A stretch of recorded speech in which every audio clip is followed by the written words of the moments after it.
Bem-vindos ao Pode Ir Longe, o podcast da longevidade. Dar conta é bom, mas ir longe é o que transforma.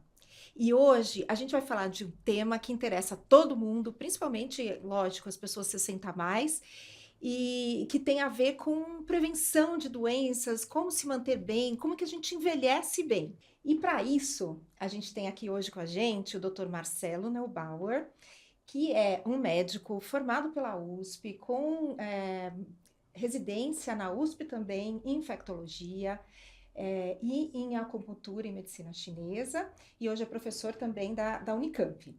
Então, para falar com a gente hoje, estou super feliz com a presença dele, Dr. Marcelo. Muito obrigado pelo convite, é uma honra trazer informações para o seu público.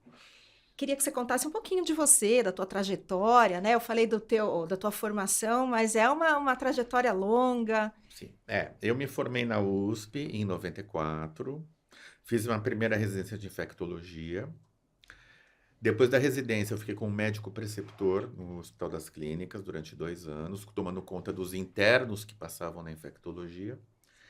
Aí eu caí na vida, fui morar em Salvador, morei 1 ano em Salvador, trabalhando na Rede Sara. Voltei para São Paulo, porque na verdade, na época, minha esposa não se adaptou a Salvador, então a gente acabou voltando. Comecei a trabalhar, caí na vida, depois de um tempo fui para a indústria farmacêutica, trabalhei entre empresas farmacêuticas e empresas agregadas durante 2006 a 2022. Isso foram 16 anos trabalhando na indústria farmacêutica.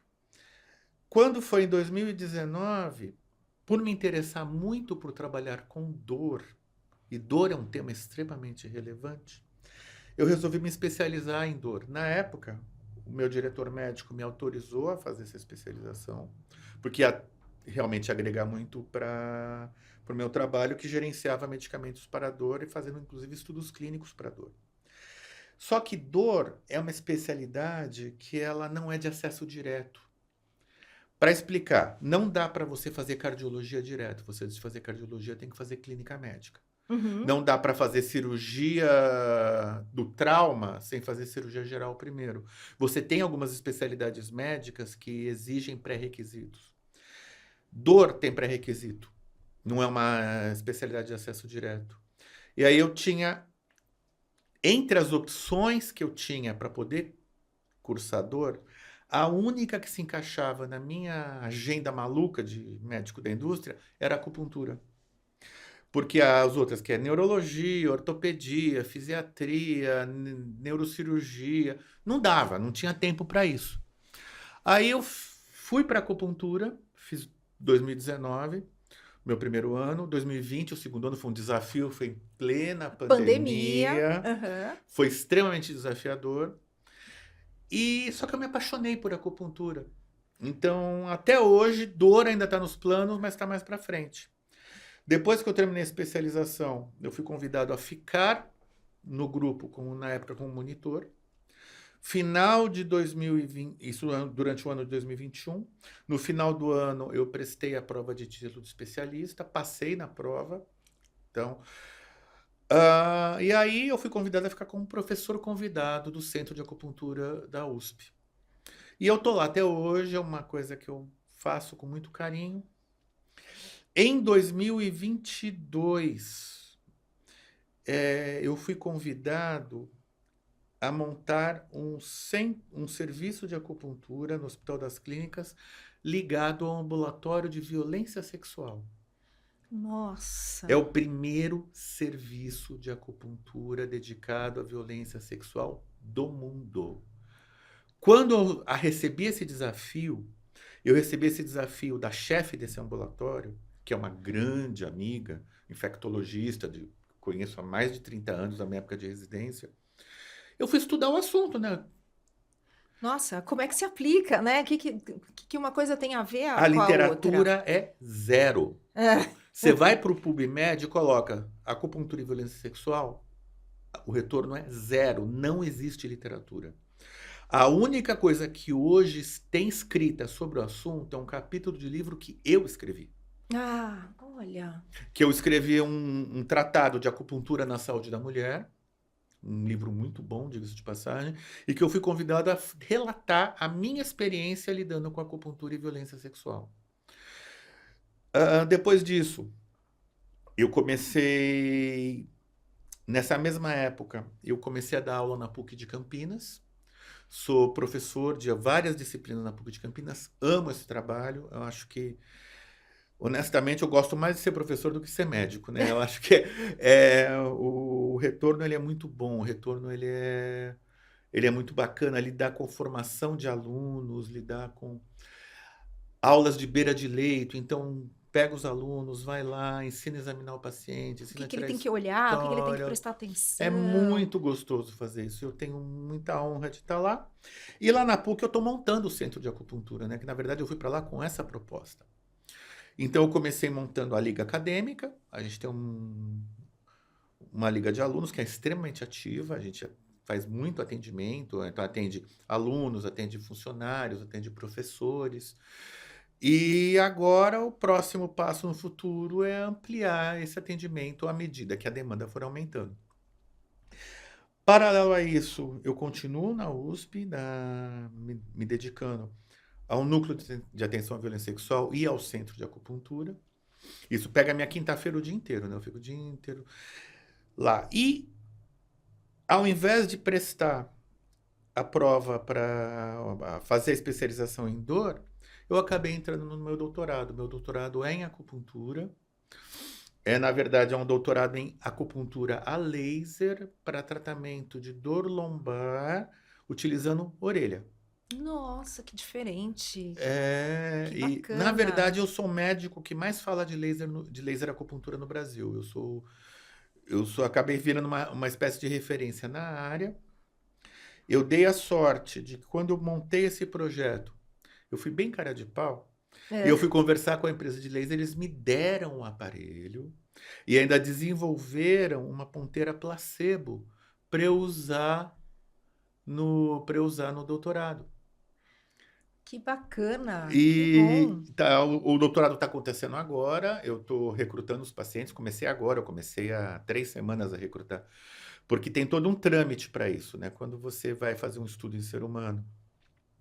Primeiro eu tinha que aprovar o estudo no Hospital das Clínicas. Uhum. O hospital dizer que o estudo é adequado e o estudo está ok. Depois que eu aprovei no Hospital das Clínicas, eu tive que aprovar o estudo no Comitê de Ética em Pesquisa. O que que é isso? O Comitê de Ética, ele não vai olhar a qualidade do estudo, ele vai olhar a proteção do paciente. Uhum. Então é assim, se o paciente não vai passar por um sofrimento desnecessário, se o paciente não vai passar por um tratamento desnecessário, se vai ser usado placebo, como é o caso do meu estudo, que medidas de mitigação eu vou ter para o paciente não ter dor e assim por diante. Sim. Quais os riscos ali Quais os envolvidos? riscos para o paciente? Sim. E aí, depois que ele foi aprovado no Comitê de Ética em Pesquisa, porque isso é obrigatório, aí eu pude começar a recrutar, já comecei a recrutar os primeiros pacientes para o estudo. Eu tenho a ajuda dos meus residentes, estão me ajudando no Nesse trabalho. recrutamento e tudo. Não, e não só isso, porque o que acontece? Eu queria fazer um tipo de estudo que se chama duplo cego. O que significa isso? Significa que o paciente não sabe se ele está recebendo o tratamento ativo ou placebo, e quem está avaliando o paciente para dizer se houve melhora da dor também não sabe. Só que como eu aplico o tratamento, eu sei o que o paciente Sim. está recebendo. Sim. Então, o que acontece? Os meus residentes são os investigadores cegos. Ah, Eles não tá. sabem o que faz o paciente, eles avaliam o paciente antes, aplicando escala de dor, e avaliam depois, aplicando escala de dor também. E eles não sabem se o paciente recebeu tratamento ativo ou placebo. É um desenho, deu trabalho para construir esse desenho, Imagino. mas Imagino. tá sendo muito bacana acompanhar. Eu fico sempre com a tentação de olhar o que está dando de resultado, mas eu não posso, né? Então o banco de dados está lá, eu preencho uma parte do banco de dados, os residentes preenchem outra parte, mas eu não olho. Entendi. Mas que Entendi. dá uma coisinha Dá de uma, olhar. né, Ai, meu, e aí? Tá indo, não tá um indo? comichão, pra É. saber, né? Mas sou muito honesto com relação a isso, eu não olho. Que bacana. Então, assim, puxando do que você está falando, da acupuntura, que você foi se apaixonando, como é que está isso no Brasil? A utilização da acupuntura é uma coisa nova, nova, mas é ainda relativamente nova, ainda não é totalmente espalhada pelo Brasil. Como é que você vê Olha, como isso? que funciona? A acupuntura, como especialidade médica, ela é uma das especialidades mais novas da medicina. Ela foi reconhecida como especialidade médica na década de 90. A gente sabe, existem acupunturistas que não são médicos, mas uma coisa que eu noto é que eles agulham diferente da gente. Por quê? Eles colocam uma agulha bem superficial. Acupunturistas médicos, eles colocam a agulha lá dentro. Por quê? Porque a gente sabe o que tem ali, a gente sabe a anatomia, a gente sabe que músculo pode pegar. Então a gente acaba vendo mais efeito. A nossa sociedade é pequena, tá? O Colégio Médico Brasileiro de Acupuntura, o nosso congresso brasileiro não chega a ter 600 pessoas. É um congresso pequeno. Sim, E a nossa sociedade inteira, ela é menor que o Congresso Paulista de Cardiologia. O Congresso Paulista de Cardiologia tem aí uns 6, 7 mil congressistas. A nossa sociedade inteira não tem 3 mil. é uma coisa ainda Então é que está assim, tem muito expandindo espaço ainda. ainda para crescer. Existe cobertura dos convênios, os convênios cobrem procedimentos por acupuntura. Existe acupuntura no SUS, feita por acupunturistas, mas também feita por médicos que são treinados para isso. O Ministério da Saúde, ele tem um programa de treinamento em acupuntura para médicos de família. Eu faço parte desse programa, eu dou esse treinamento, a gente ensina para esses médicos de família, vamos dizer assim, o café com leite do tratamento. Sei. E por se tratar de um tratamento muito barato, uma agulha de acupuntura custa menos de 2 centavos. É muito barato, é Nossa. muito barato. Aham. E altamente efetivo, não só no controle da dor, como no controle da ansiedade, como controle da insônia. Tem um resultado muito bom nos núcleos de medicina de família e comunidade. Então, a gente dá treinamento para esses profissionais. Agora, em setembro, eu vou para o Mato Grosso do Sul treinar um grupo de profissionais lá. E tem mais para o final do ano já um treinamento programado para algum lugar no Nordeste, que agora me fugiu onde é que é. Quem coordena isso é um professor de acupuntura lá da Universidade Federal de Santa Catarina, lá em Florianópolis, que ele coordena e ele tem algumas pessoas que o auxiliam, porque um curso desses que dura aí 4 dias, tem muita atividade prática. Aí eu preciso ter vários professores para trabalhar com grupos pequenos, ensinando como que é a agulha, onde fica o ponto, como que eu acho o ponto, como que eu Olha, trato, que quando eu trato. bacana. É muito legal isso. Então é assim, ainda é uma especialidade que está crescendo. Tem muitas indicações úteis, tem muita coisa boa para se fazer com a acupuntura. Saúde do idoso, por exemplo. Isso que eu ia te perguntar. Pensa o seguinte, eu tenho um idoso, normalmente o idoso que se preza, ele tem uma polifarmácia.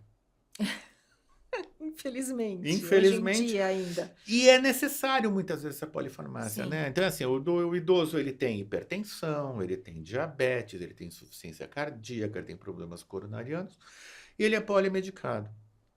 E aí, de repente, eu pego um paciente que ele já infartou uma vez, por exemplo, e ele precisa tomar uma aspirina dele.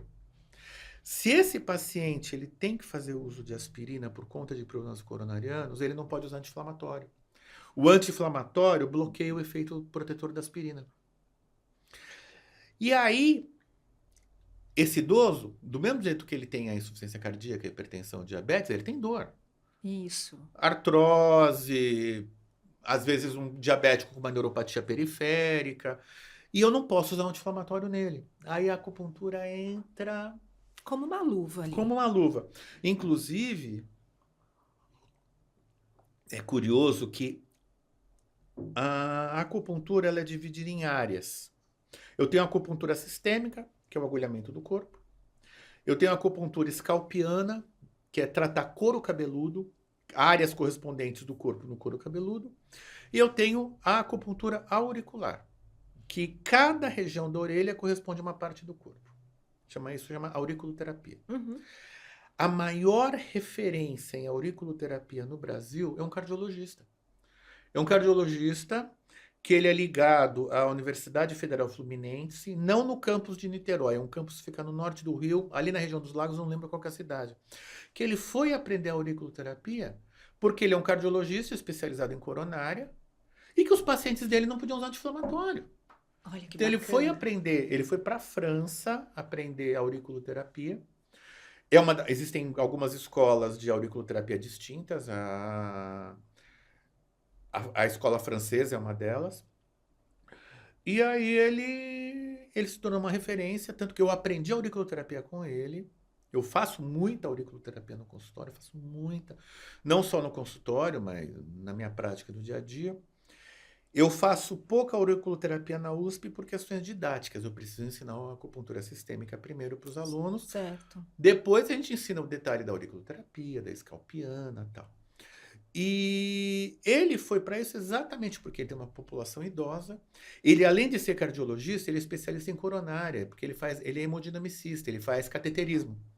Então, o doente dele, normalmente é um doente crítico. Sim, E complexo, né? complexo, polimedicado, tomando aspirina, tomando, às vezes, outros antiagregantes plaquetários, que não pode usar anti-inflamatório. Esse paciente tem dor. Então, ele foi aprender aurículo por isso, ele ensina, eu aprendi com ele, adoro trabalhar com isso. E no paciente idoso tem muito, muito, muito benefício. O paciente, ele se beneficia muito do uso da auriculoterapia, da acupuntura para o controle da dor. E a gente sabe que a prevalência de dor na população idosa não é pequena, né? Ela é uma prevalência razoável. A gente está falando aí de mais de 80% dos idosos têm algum tipo de dor, normalmente de caráter osteomuscular, né? Então, coluna, joelho, ombro. Isso tudo poderia ser minimizado com atividade física Sim, não só na prevenção, como no no tratamento. tratamento. Isso. Fisioterapia. Aí a fisioterapia ela é muito importante. O que eu faço com os meus pacientes do consultório? Eu mando eles para fisioterapia, mas eu peço para eles programarem a sessão de fisioterapia depois da minha consulta. Eu agulho, eu minimizo a dor e eu mando ele para fisioterapia. Melhora o desempenho para o fisioterapeuta, ele consegue trabalhar melhor. Olha só, que E maravilha. a gente vê realmente a prevalência de dor na população idosa está aumentando, né? A população está envelhecendo. Sim, E assim, uma coisa que nós não fazemos, e nós que estamos na categoria 50 a mais, deveríamos fazer mais, que é a prevenção. É a sim, postura correta, é o reforço muscular, é sim, poupar as nossas articulações, usando o sapato adequado, usando o colchão adequado, o travesseiro adequado, para nos poupar. sim, sim. Muito bacana isso. E falando ainda desse envelhecimento, a gente está falando de dor, uma outra área que tem tudo a ver também com a tua formação, que eu adoro também estudar, é a imunologia, a imunidade desses, Uhum, conforme a gente vai envelhecendo, né? sim. E o que você pode falar um pouquinho para gente aqui? À medida que nós vamos envelhecendo, o nosso sistema imune, ele vai progressivamente, ele vai perdendo eficácia. Por isso, inclusive, que infecção no idoso sempre é muito mais grave, né? O idoso, ele perde aquilo que a gente chama de reserva funcional. Sim, Tanto que assim, você pega um paciente idoso, e eu já vi isso inúmeras vezes, o paciente chega comatoso no hospital, no pronto-socorro. Ah, não acordou hoje, tá comatoso, não sei o quê. Você vai lá, vira o idoso do avesso e a única coisa que você encontra é uma infecção urinária. Uma cistite numa senhorinha, por exemplo. Você vai lá, entra com antibiótico, 2 dias depois ela acordada e como se serelepe. nada tivesse Por acontecido. quê? Porque como o idoso ele não tem reserva funcional, quando ele precisa brigar contra um processo infeccioso, ele vai desviar toda a energia para isso, falta energia para o resto. Então, é muito comum no paciente idoso a gente ter quadros comatosos desencadeados por uma infecção simples. Uma cistite numa senhorinha, uma cistite que numa pessoa jovem, tá, vai arder, o xixi vai Sim, ficar vai dolorido, dói e tal. dói, mas tratou, acabou. O É. idoso não, o idoso entra em coma. Nossa. Por quê? Porque falta reserva. Ao longo da nossa vida, nós vamos perdendo essa reserva funcional que a gente deixa de ter. Por isso que o idoso anda mais devagar, ele perde força muscular, e aliás, a sarcopenia do idoso é um assunto muito sério, Muito que a sério. gente precisa prevenir ao longo da vida com uma alimentação adequada, reposição de alguns nutrientes, exercícios físicos, Musculação, principalmente, né? musculação, principalmente para reforço muscular. Isso. Faz toda a diferença. Porque uma vez que o que acontece com o idoso? O nosso tecido muscular, ele começa a ser substituído por gordura. A gente chama isso de lipossubstituição. Isso fica muito claro quando a gente faz uma tomografia, ou quando a gente faz um ultrassom, e que a gente vê que aquele músculo está entremeado de gordura, mais ou menos assim que nem um bife vagil. Que fica aquele marmorizado de gordura, que diga-se de passagem delicioso, mas isso no idoso, esse marmorizado, o que ele faz? Tira força. Por isso que o idoso ele tem, às vezes, mais dificuldade para se levantar, mais dificuldade para se locomover. Se isso não for prevenido, mas essa prevenção precisa começar ainda na juventude, aos 25, 30 anos de idade. Então, fazer um exercício adequado, orientado, sempre com um professor de educação física experiente para prevenir isso. Porque, inclusive, essa lipossubstituição do músculo, que vai levar a uma fraqueza, predispõe, por exemplo, a risco de queda. E se há uma coisa que nós médicos não gostamos no idoso, é queda.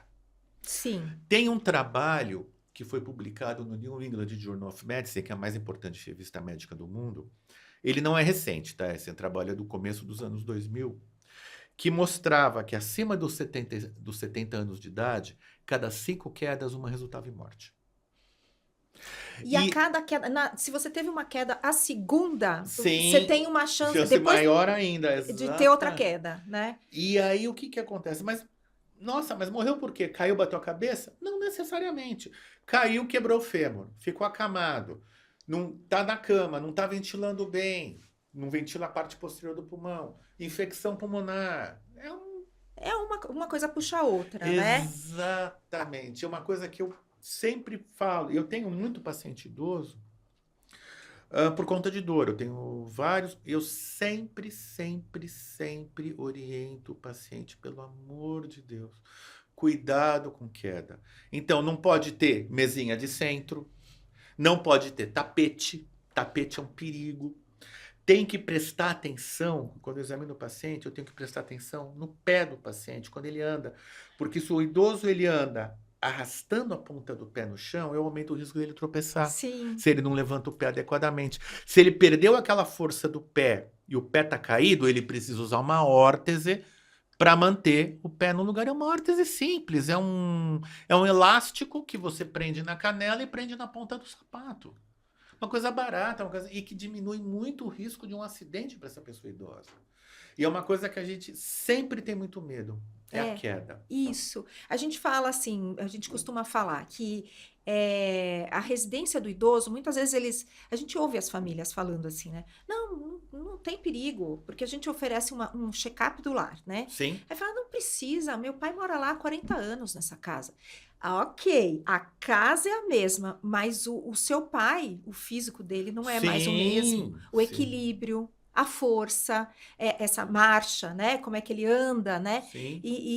Então, antes coisas que pareciam inofensivas, como os tapetes, né? Esse tapete sempre Às esteve vezes aí. um taco solto com 2 milímetros Isso. já é o suficiente para tropeçar. A gente tinha uma cliente que ela tinha uma mesinha bem no meio de um corredor de passagem para os quartos. Então, tinha uma mesinha linda, com tampo de mármore, com vários enfeites, e ela tinha uns bicos, assim. E toda vez que ela passava ali, ela se batia. porque ela tinha engordado, porque o equilíbrio já não era o mesmo. Então, toda vez ela se batia, ela vivia roxa nas pernas. Aí a gente falou assim, mas vamos tirar essa mesinha daqui. Mas essa mesinha está aí há 50 anos. Mas uma coisa era 50 anos atrás, outra coisa é agora. Exatamente. Então, teve todo um trabalho para ela entender que Sim. vamos colocar num outro lugar de destaque, que vai ficar mais bonito, mas vai ficar mais fácil para a senhora passar aqui, né? Sim. Então, você ainda tem que lidar com essa parte psicológica do E idoso. os idosos, eles têm uma tendência a não querer mudar, né? Eles são conservadores, é próprio, né? Assim, minha casa é assim, sempre Sempre foi assim. assim, isso. Por que eu vou mudar, né? Exatamente. E aí realmente é um trabalho que envolve um trabalho de psicologia, envolve um trabalho de convencimento e principalmente você trazer a família para o teu lado, né, para te apoiar. Sim. Porque se você não sim. tiver o apoio da família, Esse tipo de mudança, por exemplo, você tem que ter a família influenciando, a família orientando, né? Ajudando nessa sim, com conscientização. certeza, com Isso é certeza. super importante. E a gente falando nessa queda da imunidade, né? Dessa reserva funcional, como é que você vê o papel das vacinas aí, nisso aí? Todo, assim, como bom infectologista que eu sou um adepto de qualquer tipo de vacina, tá? Eu tive uma notícia muito boa hoje que o Ministério da Saúde vai colocar no calendário da vacinação do idoso a vacina do herpes zoster. Isso é maravilhoso. Porque é uma vacina cara, nós estamos falando aí de R$ 800 por dose, são 2 doses. E eu acho que vai ser sensacional quando essa vacina entrar, tomara que entre logo, porque, assim, as vacinas que o idoso precisa fazer. Primeiro, independente da idade, gripe todo ano. Sim. Por que tem que vacinar todo ano o vírus da gripe? O vírus da gripe, ele é um só, se chama influenza. Só que dentro dessa espécie, influenza vírus, eu tenho famílias. Então eu tenho influenza A, o influenza B e o influenza C. Dentro de cada uma dessas famílias, eu tenho subfamílias. Então, por exemplo, dentro do influenza A, o H1N1, o H5N2, o H7N3 e assim por diante. Dentro do influenza B, eu tenho o influenza B, a nomenclatura é diferente, é o nome da cidade onde ele foi descoberto. Então eu tenho Brisbane, eu tenho Phuket e assim por diante. Influenza C não é importante no Brasil. Só que o que acontece? Esses vírus são altamente mutáveis. Então a vacina de um ano, ela não é igual à vacina do ano anterior. Ela é feita a partir dos vírus mais prevalentes naquele ano. E se há uma doença que a gente tem que ter respeito no idoso, é a gripe. Sim. A gripe, ela pode ser fatal nos extremos de idade, quer dizer, nos bebês e nos idosos, e a gripe, particularmente, ela é fatal na gestante. Gestante que pega gripe, morre mãe e bebê. Então, até legal para a gente falar aqui, a gestante pode e deve tomar a vacina da gripe. Faz parte do calendário. Sim. Tem algumas vacinas que fazem parte do calendário gestacional. Então, principalmente gripe e tétano. Por que tétano? Não para proteger a mãe, porque em tese a mãe está protegida, porque ela, em tese, toma a cada 10 anos a vacina, e é uma vacina para a vida inteira, que os idosos às vezes deixavam de tomar. Então, eu trabalhei como infectologista no Hospital das Clínicas, a gente tinha uma unidade de tétano. Sempre eram idosos. Por quê? Porque na juventude você toma vacina, mas depois de mais velho você não lembra mais de tomar. Uhum. Agora que os idosos estão vacinando para gripe, o que as unidades básicas de saúde estão fazendo que é muito legal? Eles checam todo o calendário. Olha, o senhor não toma vacina de tétano há 15 anos. Vamos renovar, porque é a cada 10. Tem que tomar. Então, vacina de gripe, vacina de tétano, vacina de herpes zoster, vacina de pneumonia. Que a do herpes zoster? Fala por que é tão bacana, por que é tão importante que não... Nem tinha, é uma vacina relativamente recente, né? Ela até não é tão recente assim, mas ela está na rede privada já tem algum tempo. O que acontece com o herpes zoster? O herpes zoster, ele é uma doença que é a reativação de um vírus. Normalmente, na nossa infância, hoje em dia não mais, porque hoje tem vacina para isso, a gente se contaminava com catapora. Uhum. A nossa geração, provavelmente a última geração que teve catapora. Eu tive catapora com 16 anos e, nossa, E daí ainda é pior, né? Parece que é pior e é mais e difícil pra gente não, sair e tal. e não só isso, né? Além dela ser uma doença extremamente contagiosa, no meu caso tem uma história curiosa. As minhas primeiras lesões foram genitais. Ai, E aí, 16 anos de idade, aparece lesão genital, você fica apavorado, né? nossa! Você fica. Eu fiquei apavorado. Até que 2 dias depois explodiu no corpo inteiro. Então eu tive minha catapora. Quando a gente sara da catapora, porque a catapora é uma doença autolimitada, o vírus ele não vai embora. O vírus ele fica escondido aonde? No nosso cérebro ou na nossa medula espinhal. Com o passar dos anos, quando a nossa imunidade começa a diminuir, seja pelo próprio processo de envelhecimento, ou porque eu tenho um fator de redução de imunidade, um câncer, uma quimioterapia, alguma coisa assim, esse vírus se reativa. Então esse vírus ele sai lá da medula, sai lá do cérebro, ele corre pelo nervo até atingir a pele. Quando ele atinge a pele, ele faz aquelas lesões que são características dos zoster, que são bolhas, mas eles pegam exatamente o trajeto do nervo. E essas lesões, além delas serem extremamente dolorosas, elas podem deixar uma dor crônica depois que elas saram. Uhum. Mais ou menos 20% das pessoas que têm herpes zoster vão ter dor crônica. Eu tenho uma paciente no consultório que, para controlar a dor dela, eu faço mais de 50 injeções de lidocaína, anestésico local, no trajeto da dor.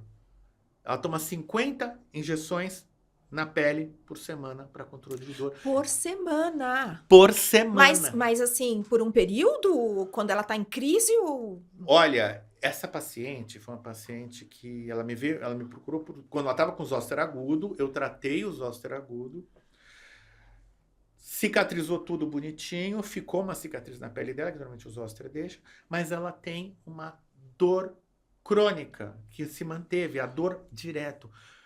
Tudo que eu sei fazer para tratamento de dor, eu fiz nela.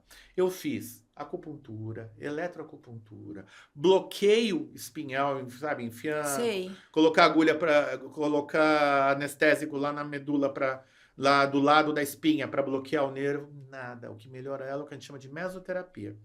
Então, o que eu ela tem uma região mais ou menos desse tamanho. A cada 2 milímetros eu injeto 0,1 de lidocaína e vou injetando. Espeta, injeta, espeta, injeta, espeta, injeta. Eu gasto uns 25 minutos para fazer isso. Uma senhora de 79 anos, fisicamente muito bem, a cabeça melhor que a nossa. Mas ela tá Uma sofrendo com essa dor dor. Tá crônica, né? medicada e eu já trato ela há mais de um ano. Nossa. Então, qual que é a importância da vacina de herpes zoster? Não deixar isso acontecer. E a vacina, ela é altamente eficaz. Altamente eficaz. Não vai ter. Inclusive, é recomendado para quem já teve zoster, porque diminui o risco de ter a segunda vez. Uhum. Porque quem teve a primeira vez tem um risco maior de ter a segunda vez do que quem não teve ter a primeira. Sim, sim. Então, ela tá indicada para quem? Para quem já teve catapora, só que a gente precisa lembrar que a catapora ou varicela, ela na criança ela pode ser pouquíssimo aparente. Então o que eu faço? Doutor, eu tive catapora, vacina. Doutor, eu não sei se eu tive catapora. Colho a sorologia, se veio positivo, vacina. Se veio negativo, vacina para a catapora. Porque a catapora no adulto também ela pode ser extremamente grave. A maioria dessas infecções virais da infância, na infância elas passam muito tranquilas e no adulto elas costumam ser mais graves. Sarampo, rubéola, catapora, no adulto elas costumam ser bem mais graves. Eu lembro de eu era preceptor no HC. Eu estou um dia de plantão no final de semana, me chamaram no pronto-socorro para ver um caso. Era um senhor de 50 e poucos anos de idade com uma catapora daquela assim de livro. Bonito. O senhor estava ótimo, estava bem, mas eu acabei internando ele porque no dia seguinte ia ter aula do 4º ano. Ia ser interessante para os alunos verem. Esse senhor morreu em 7 horas. Nossa. Fez uma forma hemorrágica, que é uma que a gente mais morre de medo. Você olhava o raio-x de tórax, ele estava com a pele toda tomada. Ah, Mas você olhava o raio-x de tórax dele, o pulmão estava todo pomado. Você via aquelas lesões na pele, você via no raio-x do pulmão. E ele fez nossa! a forma que a gente chama de visceral da catapora, ele fez uma forma hemorrágica que ele sangrava para todo lado. Foi impressionante. Se eu não tivesse internado esse paciente ia acabar falecendo em Em casa. casa, de uma forma talvez pior, com mais dor ainda, sei lá, É, alguma e coisa assim. assim, eu internei, era umas 2 da tarde, quando foi 8 da noite. Internei ele na enfermaria, no isolamento. Quando foi 8 da noite, a enfermagem me chamou, ele estava sangrando. Eu levei para UTI, eu entubei, fiquei em Tentaram tudo. tudo e ele não sobreviveu. Nossa! Pois aquela expressão, poxa vida, morrer de catapora, a gente tem que respeitar essas doenças, elas são doenças extremamente graves. Então, se o idoso ele já teve catapora, ele não vai pegar catapora de novo, ele pode ter zoster. Certo. Eu faço a vacina de zoster, eu previno que ele tem o zoster. Ele não vai ter dor crônica, Uhum. porque é uma dor complicada. Agora, se ele não teve catapora e a sorologia dele é negativa, vacina para catapora. Sabe, hoje em dia o risco da gente pegar é muito pequeno, porque como as crianças são todas vacinadas, o vírus ele diminuiu muito a circulação dele. Então o risco ele é muito menor, mas é um Sim. risco que não vale a pena Não vale a correr, né? pena tomar, né? E outra coisa que você falou, você estava falando da pneumonia, né? Que é outro grande vilão do idoso. Sim. E aquele vírus também, então eu queria que você falasse da pneumonia e do outro que é CRC, ou um que está bem em alta aí também de respiratório agora. Vírus sincicial É respiratório, isso, VSR. VSR. A pneumonia no idoso, ela é. A pneumonia no idoso, o que mais preocupa a gente tem a pneumonia viral, e aí normalmente é o vírus da gripe que faz isso. Só que a gente tem a pneumonia bacteriana, que normalmente no idoso é o pneumococo ou o hemófilos. Elas são indistinguíveis, então a gente trata todas como bacteriana, tá? A gente sabe que 1/3 delas são virais, mas não dá Para ficar esperando, não dá para né? ficar esperando, trata e pronto. Já o vírus sincicial respiratório, esse é um bandido, viu? Ele faz um estrago no pulmão. Ele é importante no idoso, mas ele é mais importante na primeira infância. Em junho, eu tinha 4 bebês entubados no pronto-socorro da PUC, todos com menos de 1 mês de idade, por vírus sincicial respiratório. Ai, que judiação. É uma judiação. Eu tinha um bebê de 8 dias de vida. Provavelmente ele foi contaminado por alguma visita no berçário. Então é assim, porque o vírus sincicial respiratório no adulto jovem, ele pode passar despercebido. E é por isso que a gente recomenda qualquer sintoma respiratório, qualquer não, coresinha mais besta do mundo, não vá visitar criança, não vai visitar idoso. Olha que coisa bacana. Isso é uma dica super boa de se Super, falar. porque são populações muito frágeis. O idoso frágil, o idoso frágil, ele está muito sujeito a ter problemas e ele tem pouca musculatura de defesa, vamos dizer assim. Então são pessoas que pegam infecções que num jovem resolveram de boa, mas o idoso ele vai para uma UTI por conta disso. Sim. Então, eu sempre oriento. Deu uma escorridinha no nariz, não visita bebê, não visita idoso. Eu mesmo, na época da Covid, a gente, graças a Deus, conseguiu manter meus sogros muito bem isolados. Eles ficaram muito bem isolados, ficaram em casa. E o que a gente fazia era só videochamada.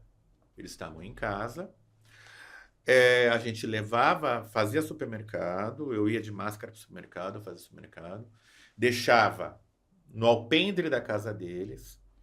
Aí sempre teve um cunhado meu que morou com eles, né, que sempre gerenciou a saúde deles.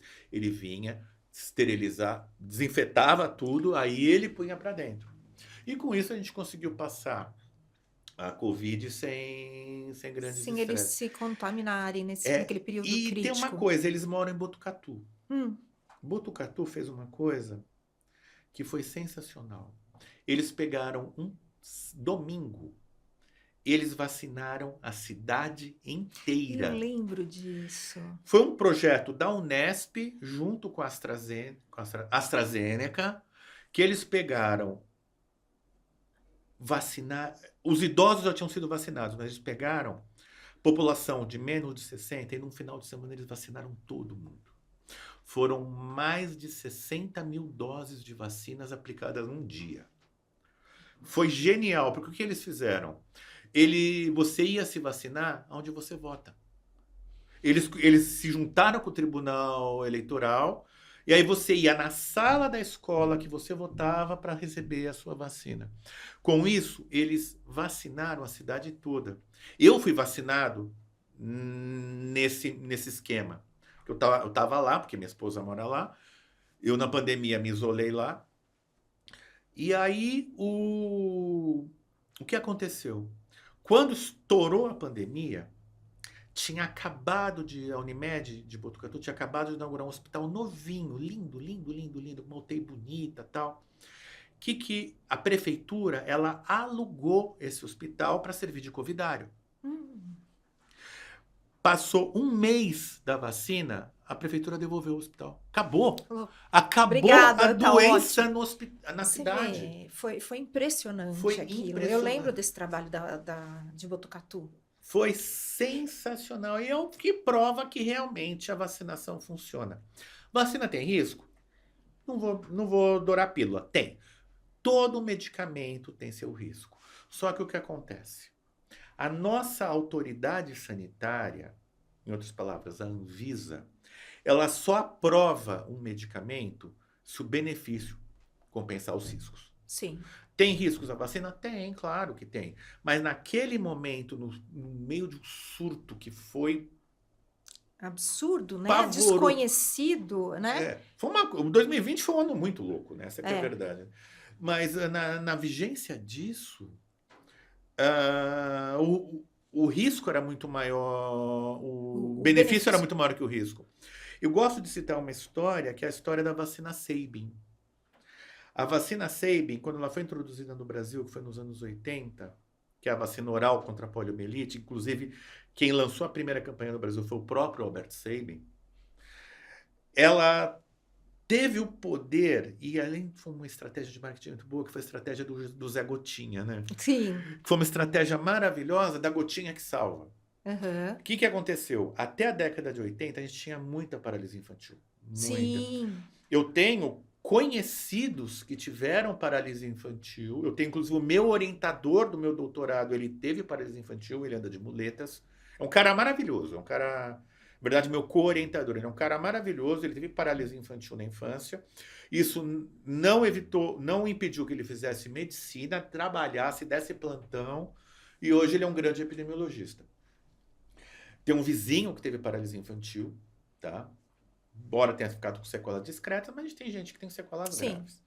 Naquele momento, você bloqueou a epidemia, né? Na verdade, a endemia de paralisia infantil no Brasil. E desde 1985, a gente não tem casos de poliomielite no Brasil. Graças a Deus. Só que o que acontece? Aproximadamente 1% das pessoas que tomam a Sabin oral desenvolvem paralisia pelo vírus da vacina, que é um vírus vivo. Uhum. Naquele auge da epidemia, isso era irrelevante. Só que quando a doença acabou, o que aconteceu? Esse risco agora é inaceitável. Então foi trocada a Sabin pela Salk, que é uma vacina intramuscular de vírus mortos. Então é assim, naquele momento, o risco da paralisia infantil vacinal era desprezível em relação ao risco do que Ao a gente benefício vírus que a gente teria, né? Exatamente, tanto que a gente erradicou a verdade, a paralisia infantil só não foi erradicada do mundo pela vacina Sabin por causa de alguns nichos na África, onde a vacinação não chega por questões culturais, por questões religiosas, e você ainda tem poliomielite nesses lugares, e agora com a campanha dos anti-vaxxers nos Estados Unidos, pipocou um outro caso lá. Sim. Então a gente não pode, diferente da varíola que a gente erradicou por vacina, uma doença que está erradicada, onde a gente não toma mais vacina de varíola porque a doença acabou. Uhum. Então é assim, quando a gente pensa em vacina, vamos focar no público, nosso público idoso. Zoster, gripe, pneumonia, vírus sincicial respiratório, tétano, difteria, que a gente faz no idoso. Agora a gente teve ano passado a gente teve um surto de coqueluche em São Paulo. Então a gente estava vacinando os idosos para coqueluche. Ah, eu lembro disso, é verdade. Só que o que acontece? O idoso, ele não pode tomar a mesma vacina que a criança. Aliás, o adulto não pode tomar a mesma vacina que a criança. A vacina da criança, que é a DPT, difteria, pertussis, que é coqueluche, e tétano. A vacina da criança ela não pode ser dada no adulto. No adulto ela é extremamente reatogênica, pode até ser fatal. No adulto, a gente usa uma versão dessa vacina que é a DPT acelular. Porque aí o componente pertussis não é célula, é partícula da bactéria quebrada, e aí ela pode ser feita com segurança e é extremamente tranquila. Dói que é o cão, porque é uma injeçãozinha. Mas assim, eu tomei o ano passado, porque eles vacinaram, a Secretaria de Saúde de São Paulo vacinou os idosos e os profissionais de saúde pelo risco de contato. Vacina de Covid está aí, virou uma vacina anual, que nem a gripe, tem que fazer, porque a gente viu a diferença que fez na Covid a pessoa estar vacinada. A vacina de Covid, ela não previne a Covid. Ela previne a Covid grave. Então, aqueles casos dramáticos que a gente viu no começo da pandemia, que o Hospital das Clínicas virou aquela loucura. Todo mundo entubado de cara, aquela coisa. As gestantes tendo que fazer cesariana de emergência. Eu tenho uma colega de turma que ela é chefe do pronto-socorro obstétrico do HC. Eu cansei de ver ela contando no nosso grupo da turma da faculdade das cesáreas de emergência que ela fazia no leito. Não dava para levar a mulher pro centro cirúrgico. Imagina, fazer cesárea numa UTI improvisada. E às vezes morria mãe e criança. Nossa. Então a vacina acabou com isso, né? A vacina acabou com esses casos graves. A gente não vê mais. Lá na PUC, eu entrei na PUC em 22. A gente ainda via bastante Covid internada. Só que de repente desapareceram. O que a gente vê de vez em quando internou um paciente por outro motivo, nariz começa a escorrer, você vai lá, testa positivo, isola o quarto, porque tem que isolar. Mas assim, todo mundo muito bem, obrigado. Quadros leves de resfriado. E aliás, diferente da gripe, onde eu tenho um vírus só, o resfriado, eu tenho dezenas de vírus que podem causá-lo. Vírus inicial respiratório, rinovírus, coronavírus. O coronavírus tem qualquer livro de medicina como causa de resfriado. E a Covid leve, ela não deixa de ser um resfriado. Congestiona o nariz, escorre um pouquinho de espirro.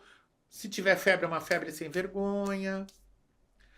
E é o que a gente vê hoje. A gente não vê mais aqueles casos dramáticos que a gente via em 2020. Por 2020, pelo amor de Deus. Nossa, não, o que foi aquilo? Nossa, só quem viveu, né?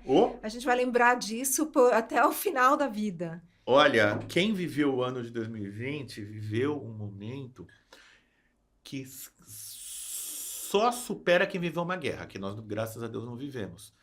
Mas foi uma coisa muito louca. Eu me lembro que quando deu o começo da pandemia, eu peguei a minha mãe, a minha irmã, a minha filha, a minha funcionária e o filho dela, que a minha funcionária estava apavorada, porque o marido dela é entregador hospitalar. Dirige um caminhãozinho para entrega de hospital. Ela estava apavorada. Eu peguei todo mundo e coloquei no sítio da minha mãe, que fica em Santa Isabel. Toda sexta-noite, eu todo paramentado, de máscara, não sei o quê, eu ia pro supermercado, fazia a compra da semana e no sábado de manhã eu levava para lá. Santa Isabel, eles isolaram a cidade. Então, para eu entrar na cidade, eu tinha que ter uma conta de luz, provando que era dali. E assim, sempre eu falava, não, eu vou entrar, entregar as compras e vou sair.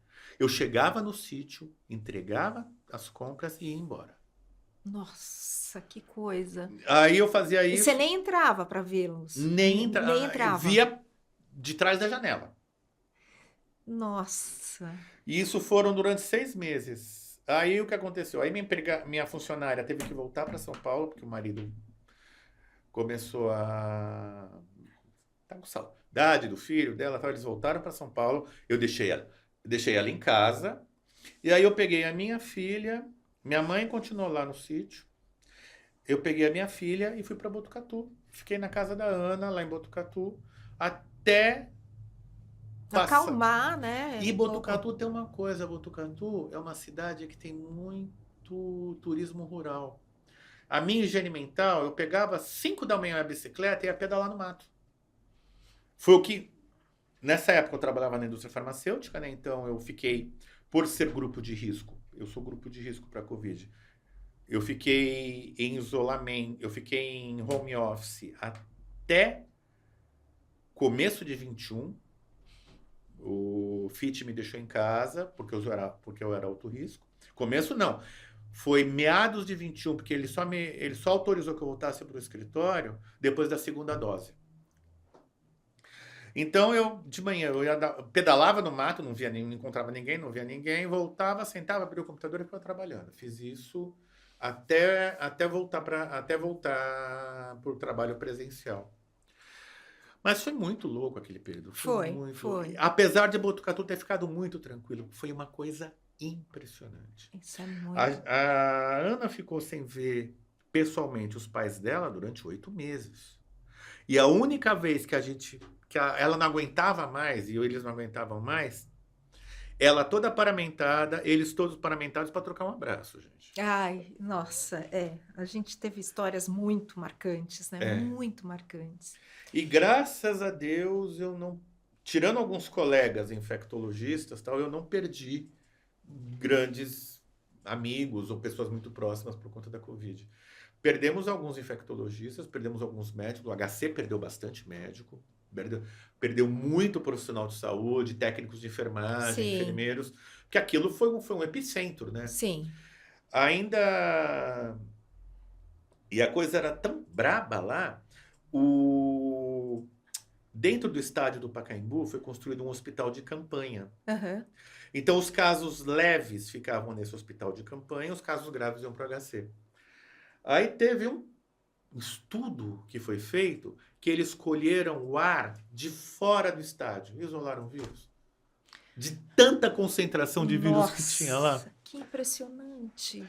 Que impressionante. E quem mais sofreu com Covid? Idosos. Idosos e gestantes foram os que mais sofreram, foram os casos mais graves. Por isso, meus amigos, vacinem, por favor. É isso mesmo. E você sabe que você tocou num ponto uma hora aí, e a gente acabou não explorando mais, mas tem um ponto que eu acho fundamental a gente falar, que é a infecção no idoso e como que ela se manifesta, que muitas vezes as pessoas pensam em febre, né? Quando a gente tem um bebê, o bebê começa, um dos primeiros sintomas é ter febre, né? Ou ter uma infecção Bebês de fazem garganta, muita febre. muita febre. Ou a gente, às vezes, né? Mas e o idoso? Idoso não faz febre. É isso. O idoso, quando faz febre, é febre baixa, tá?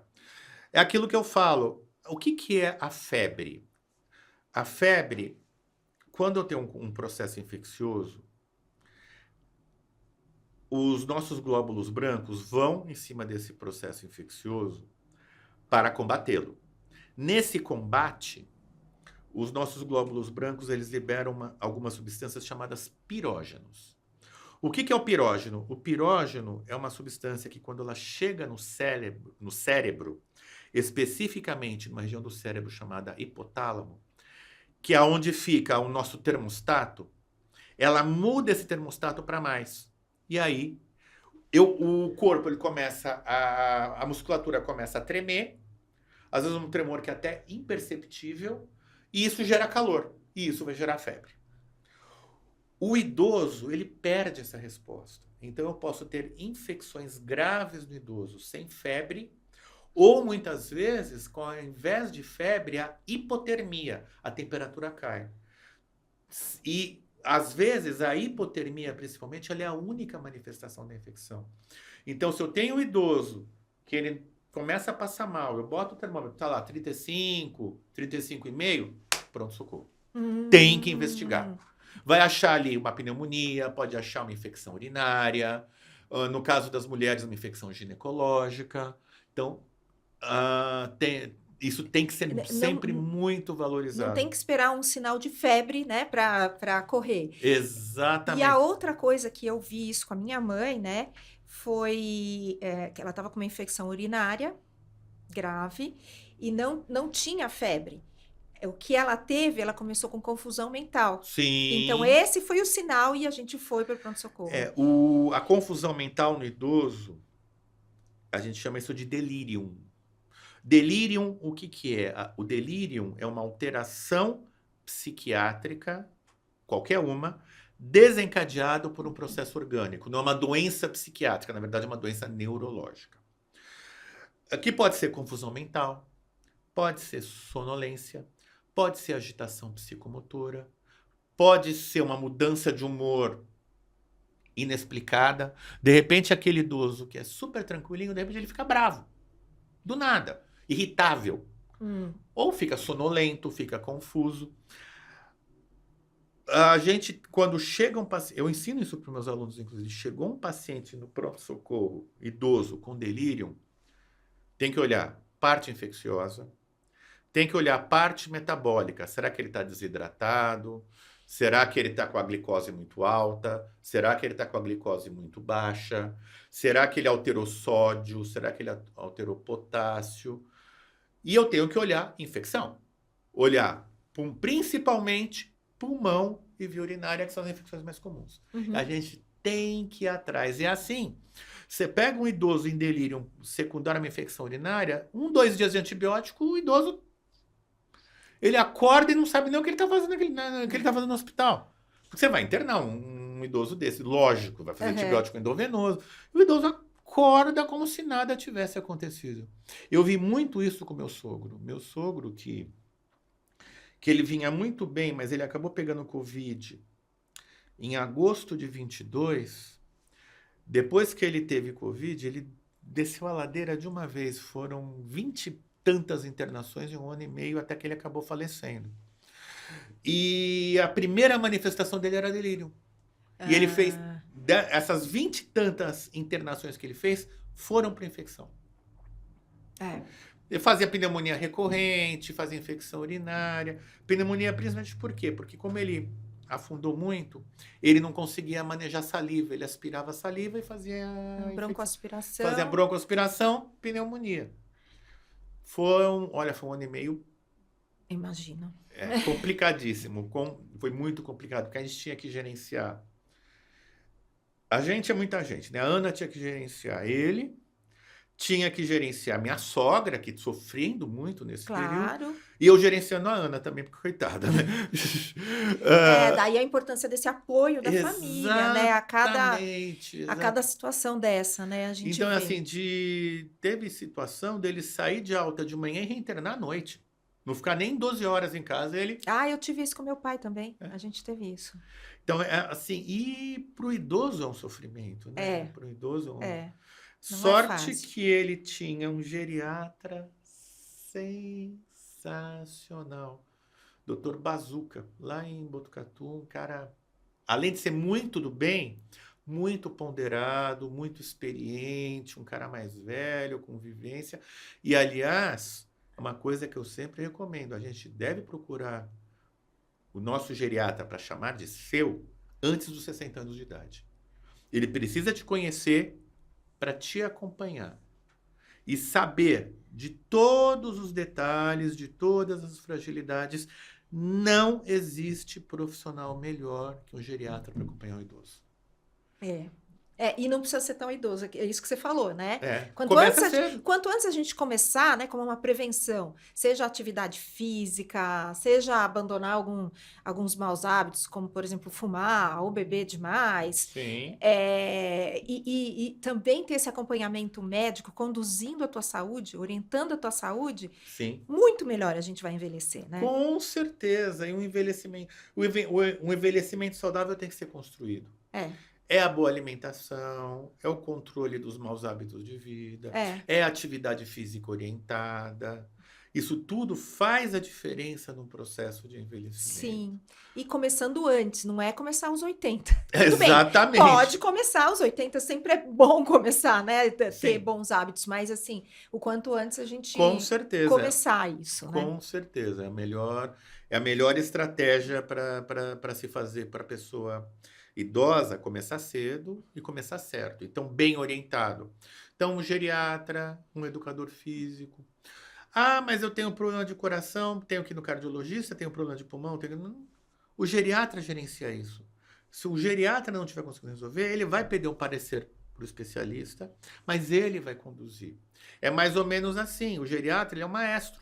Os outros Isso. especialistas são orquestra. Ele vai utilizar do especialista quando ele precisar, mas ele tem condições de, de, De de conduzir conduzir, muito com bem, certeza. exatamente. Isso é Com muito certeza. legal. E faz toda a diferença no sucesso do manejo da pessoa idosa. Então, em qualquer momento da vida, você tem um geriatra para chamar de seu. E aqui eu não estou puxando sardinha para o meu lado, porque eu não sou geriatra. Eu lido com bastante idoso, principalmente por causa de dor. Eu tenho geriatras que mandam pacientes para mim. Eu faço a minha parte e devolvo com orientações.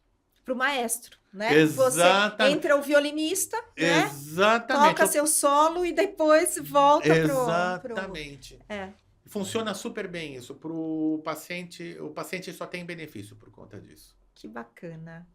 Marcelo, estamos chegando ao fim do nosso episódio, então eu queria muito, muito, muito te agradecer. Acho que foi um papo super rico.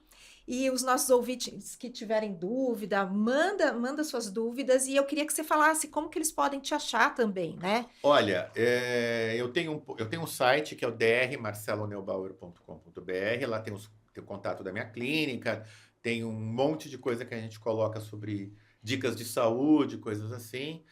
E o meu Insta é o @marcelo.neubauer, que está à disposição também. Eu respondo bastante coisa por lá.